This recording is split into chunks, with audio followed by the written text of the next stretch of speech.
The NRG Podcast showcases industry leaders who share universal truths and lessons learned for those looking to gain inspiration, motivation, and game-changing information. Now, here's your host, Nick Roshdi. Hello and welcome to this episode of NRG Podcast. I am your host, Nick Roshdi, and before we start, I want to give shout out to our studio engineer, Paul. Yes, always excited. You know, it seems like you were here just the other day. It's hard to believe it's been almost 2 weeks, huh?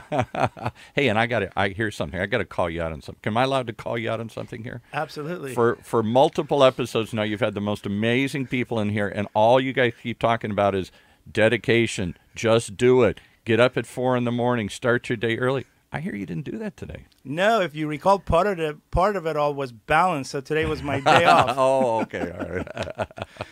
Welcome, everyone. Today we have Paula Steurer with Sterling Public Relations. Hi, Paula. How you doing today? Hi. I'm happy to be back here in the studio with you. It's good to have you. And today we're actually flipping the script. I'm going to be the guest, and Paula's the host to ask me all the good questions for our audience. That's right. You're in the hot seat, and I am in the director's seat. I love it. All right. Let's do this.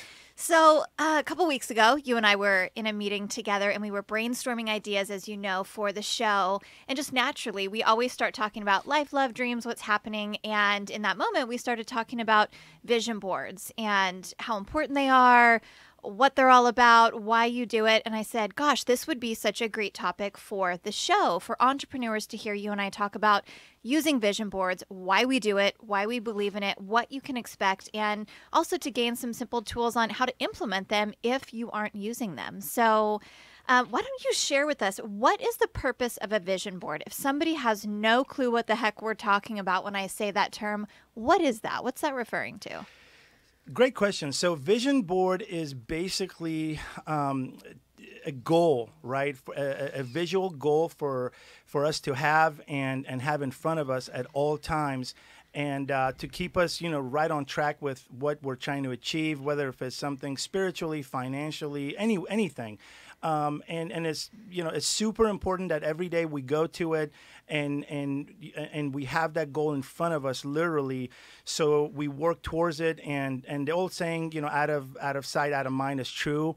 And having a vision board really kind of keeps the picture of what we're trying to achieve crystal clear, so that way we're always on path to achieving that goal. And it kind of eliminates the time factor of it for me to really have my eye on the ball, and every day I do something towards my goal, and before you know it, boom, it happens, and I've achieved what I've put into my vision board, and I'm there. So it's important for anybody to have. It's a goal, but it's a visual goal, and most of us are visual, so it's important to put that in front of us and work towards it. So you mentioned a few different areas that these boards can be broken out into. Can you go over that? So for you and your vision board, I know you mentioned spirituality and family. What other areas of life are on the board for you? As you mentioned, spirituality, family, physical fitness, success in my business, and that doesn't mean necessarily making more income. For me, for example, in my real estate business, as I do new deals, every week I pretty much have my vision board. I have my visions that are a little bit of a long-term visions and short-term visions. So let's say if I have a $5 million listing, a part of my vision board is me looking at it every day and working towards finding a good buyer and putting a successful transaction together for my clients to get them moving to the next chapter of their life. So it could be many, anything really, whatever we want to accomplish, we should have it there in front of us as a goal, short-term and long-term, and look at it every day to work towards it.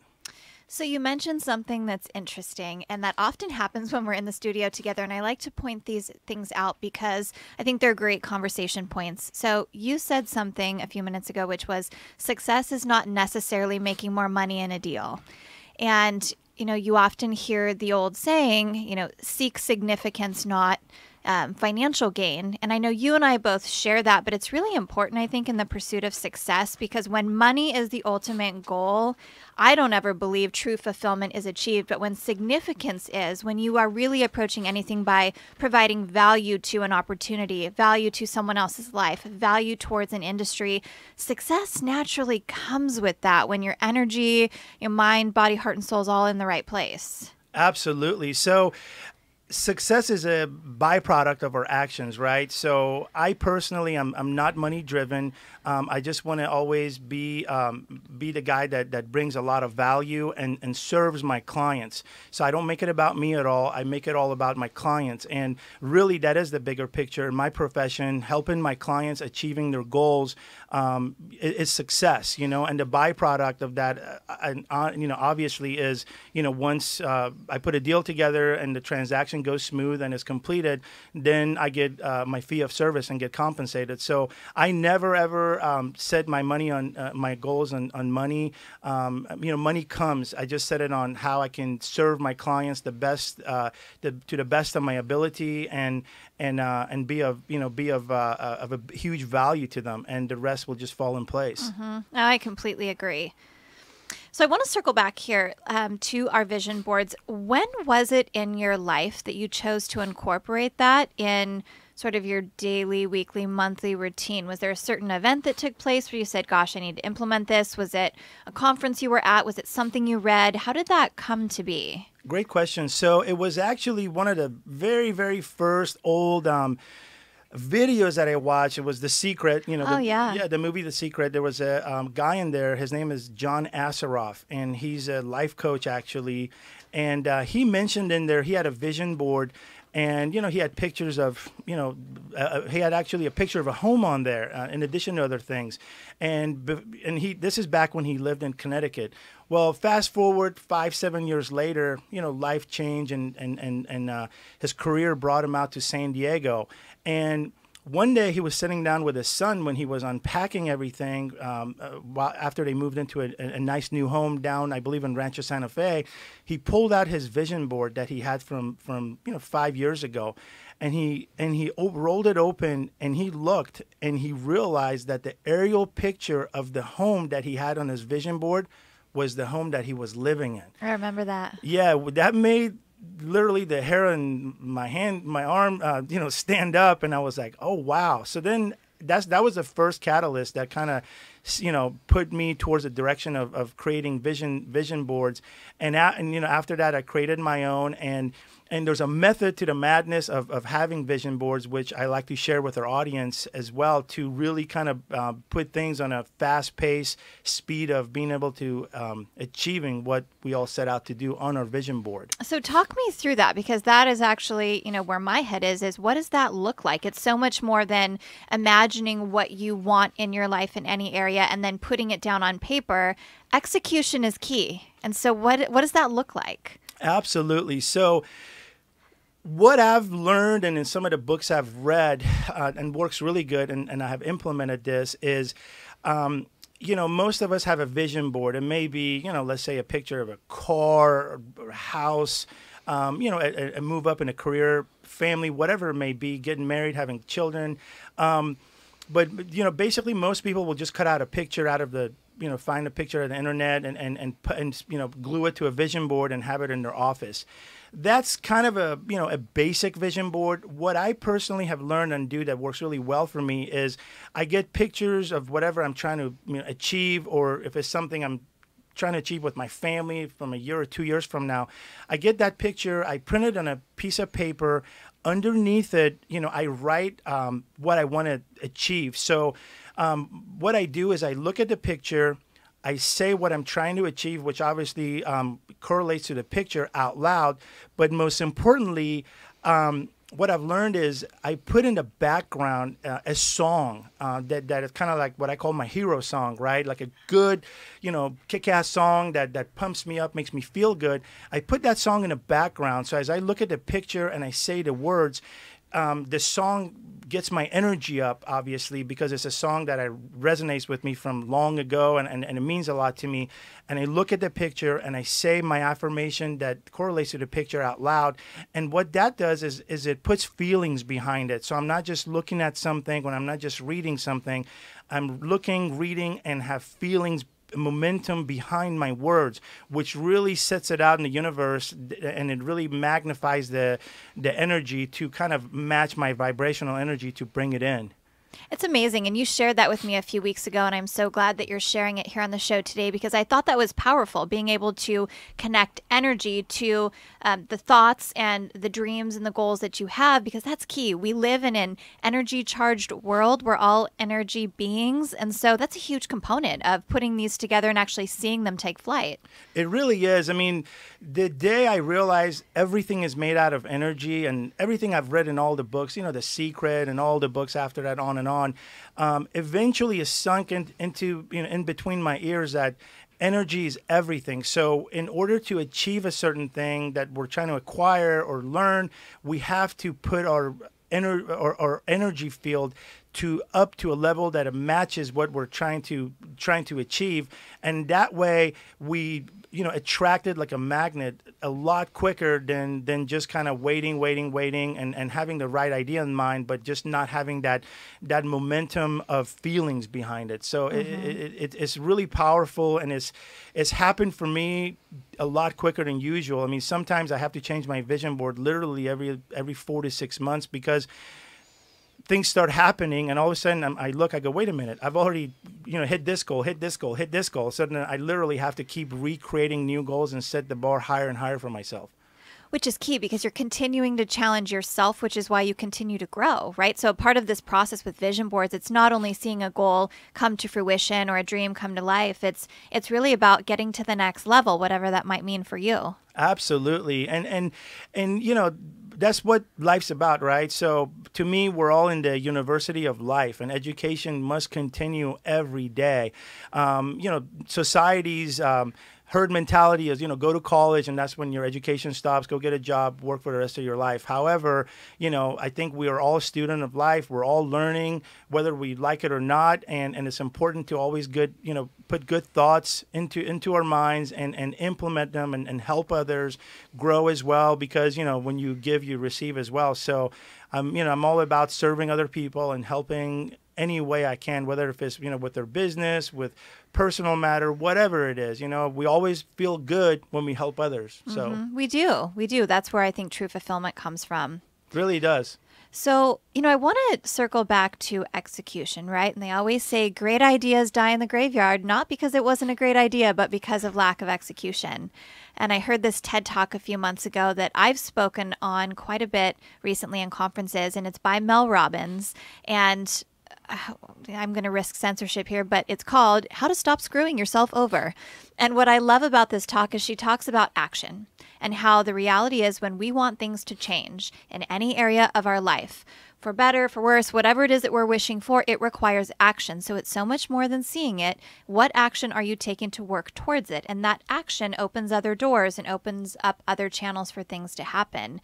And so I know we're going to take a break here in a few minutes, but when we get back, I want to talk about how to create that action plan so execution is successful. It sounds great what we're talking about. I love the vision piece, but I really want to hone in on how people can put force of energy behind taking action to get the next steps going. Sounds good. Looking forward to doing it. All right, we'll be back. When you use the Premier Rewards Gold Card from American Express, the rewards points can keep on multiplying. Buy 3 with triple points on airfare. Buy 2 with double points on gas and groceries. And a single point for pretty much every other dollar you spend on the card. Then, start choosing from over 1 million rewards to redeem all those points. Apply today and the annual fee for the first year is on us. Call 1-800-AXP-GOLD or visit AXPGold.com. The annual fee for the card is $175. See terms, conditions, and restrictions at AXPGold.com. Imagine what it would feel like to lose everything. Your job, your home, your family, your dignity. This has happened to thousands of the men, women, veterans, and young adults we serve at Working Wardrobes. What do we do to help? We provide career development services, life skills workshops, job skills training. We provide the perfect interview outfit, and we get clients placed in jobs. Call Working Wardrobes, 714-210-2460. Donate, volunteer, invest, hire. All right, these guys are on fire today here. We'll let them pick back up with Paula and Nick. And we are back here in the studio. And as I mentioned before the break, I wanted to really dig into execution in this portion of our podcast. So, Nick, let's talk about it. How can people get out of their own way when they want to create change? That's a great question. So there's a book called Eat That Frog that I've read long in the past. I know it's a little bit of a different name for the book, but basically in that book it talks about do your most difficult tasks first thing in the morning. So that way you don't have to deal with it bouncing between your ears all day long, and then you put it off again, and again. So what I personally do is I time block, right? And I calendar what I want to do, and I time block. I set reminders, and I don't procrastinate. Most of us suffer from procrastination, and that just, is kind of like dead weight on our back. It just slows us down all the time. So the key is not to procrastinate, to set, goals with boundaries for ourselves to be able to achieve. That being said, most entrepreneurs, the reason they get to where they're at in life is because they take risks, right? And if we don't take risks, we're always going to stay the same. So imagine if we're in a box and we want to get out of that box and move to a different box that we desire to be in. How do we get there? Where we got to get out of that comfort box that we're in, walk through the unknown, but have faith that the unknown is going to get us to where we want to be. And eventually we'll get to the next box that's a higher up. So the word risk is really not the right word, but it's just taking actions, coming out of our own ways, our comfort ways, and walking a path to get us to where we want to be. So really it's a matter of being able to get out of your own way and not do the same thing every day, and change, maybe 10-15% of what you do every day to be able to walk towards what you're trying to achieve without procrastination. Mm-hmm. A client of mine always says change happens when the pain of staying the same is greater than the pain of change. And it's true. You really have to want it in order to get out of that comfort zone. But if you do, that's where greatness happens. It really does. And most people do it anyways, but unfortunately, they do it when times are tough, right? That's when they kind of look within and want to make a change, which is fine. But I've made it a priority to not want to change things only when things get tough, to always want to change things for the better. So that way, that helps me avoid some of the tough times that may have come upon me. So always strive to get better, always push yourself, don't procrastinate.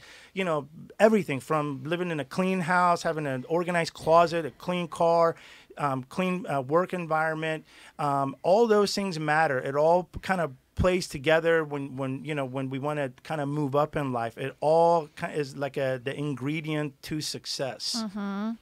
I want to circle back and talk about procrastination and what I'm going to refer to as disruptors. We live in such a great day and age with smartphones and technology, but I really feel like one of the greatest disruptors we have is a smartphone a lot of the times. I know for myself, I have clients in a variety of time zones, states, and continents. And so my phone is always on because it's always 9 a.m. somewhere for someone, regardless of what time it is for me.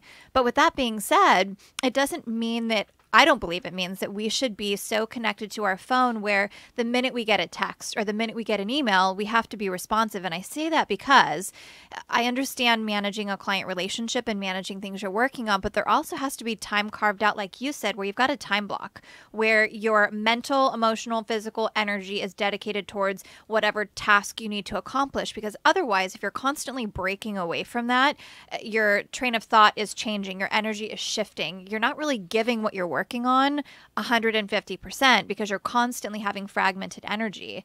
And that takes balance. And I think that's a learned skill because there's sometimes when you need to be on. But I really believe you have to be discerning when you're an entrepreneur and you work for yourself and you're driving a business about carving out time to really allow yourself to be focused and not allowing our wonderful technology to be a constant disruption. Yeah, 1,000%. You're so right. I mean, if we look at our phone, we get notifications of a Facebook message, email, text message, phones ring, and so, the phones ends up managing us, right? Right. And that's a recipe for what not to do. Exactly. So again, what I usually do is I write a task list. I prioritize them from A, be the most important, down to B and C. And when I get to the office, I go through all my A tasks, B tasks, and after that, then I time block about 30 minutes to look at my emails, text messages, voicemails to obviously return important calls or messages that may have come in, and then I go back to my daily routine. So I've literally allocated 4 time slots in a day, one in the morning, one early afternoon, one mid-afternoon, and one early evening, to look at my phone and go through and answer any pertinent questions that may have come up for me, so that way I get back to everyone. I mean, my phone rings all the time, and if I was to answer every call that came in while I was with a client or doing something, it's like the tail wagging the dog. So time management, prioritizing tasks, it's all important. And once we get all that down, really then our phone becomes a tool, a weapon to help us with our business, not our boss and manage us, go a million different directions. And at the end of the day, we're all exhausted and we didn't get anything accomplished.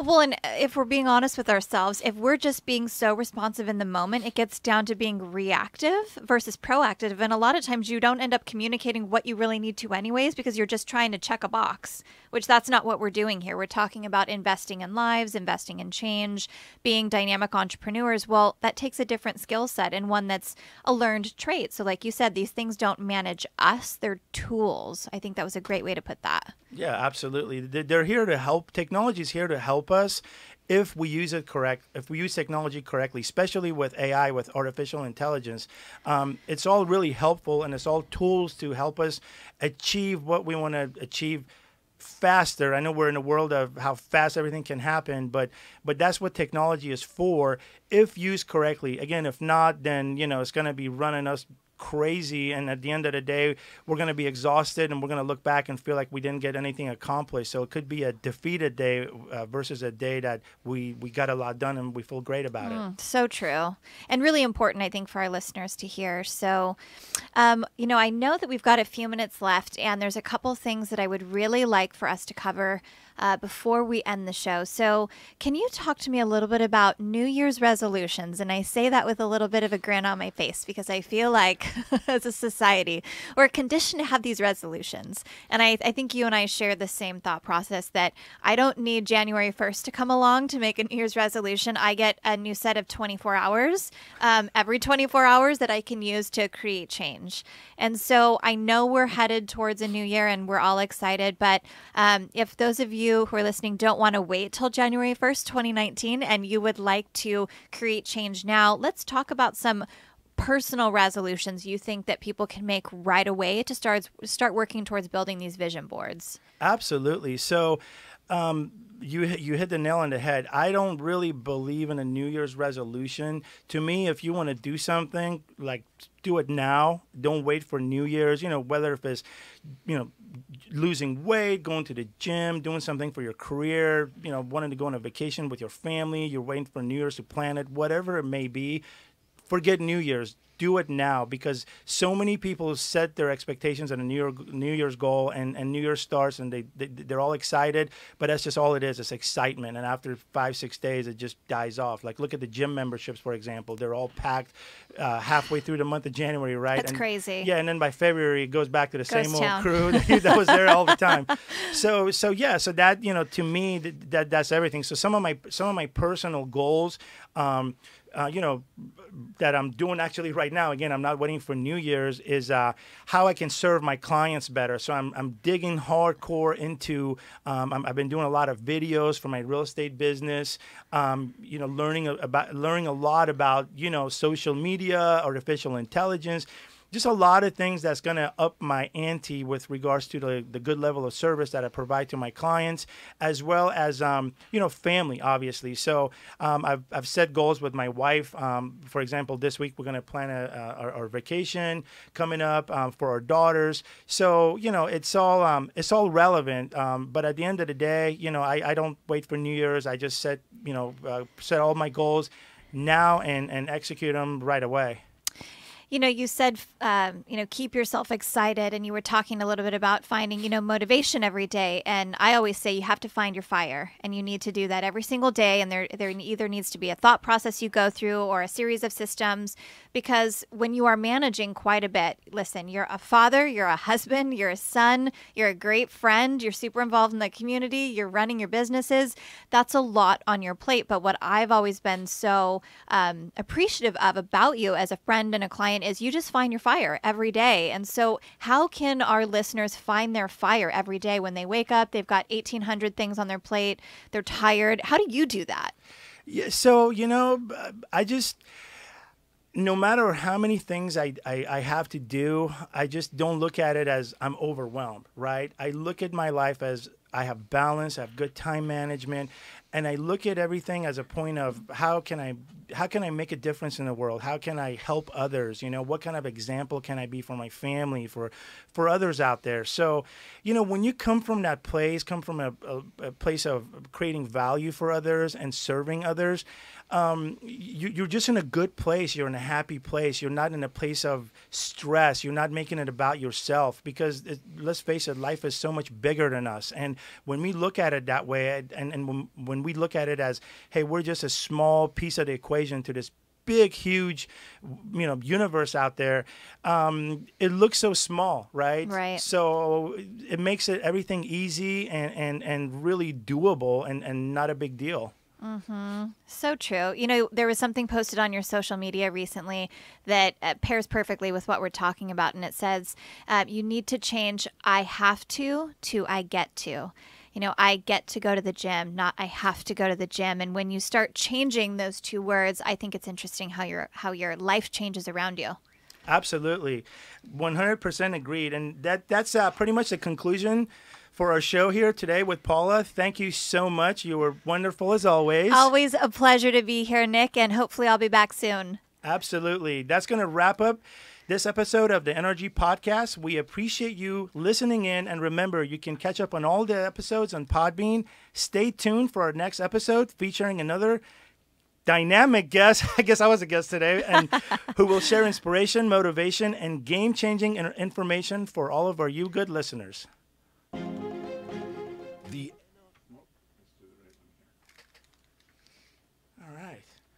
Stay tuned for the next NRG Podcast episode, live every Thursday at 2 p.m. on OC Talk Radio. Follow host Nick Roshdi on Instagram and visit nickroshdigroup.com to explore his real estate endeavors. Interested in being a guest on the show? Message Nick on Facebook. The way we do business is advancing faster than ever before. Yet amongst the disruptions, there's one pillar that stays standing through it all: the power of a relationship. Relationships are at the core of everything. So how are today's organizations developing, nurturing, and leveraging them to drive success? Download the new research report on the state of relationship marketing and learn how your team can bridge the gaps between relationships and revenue. Download your free report at heinzmarketing.com. That's HEINZ marketing.com.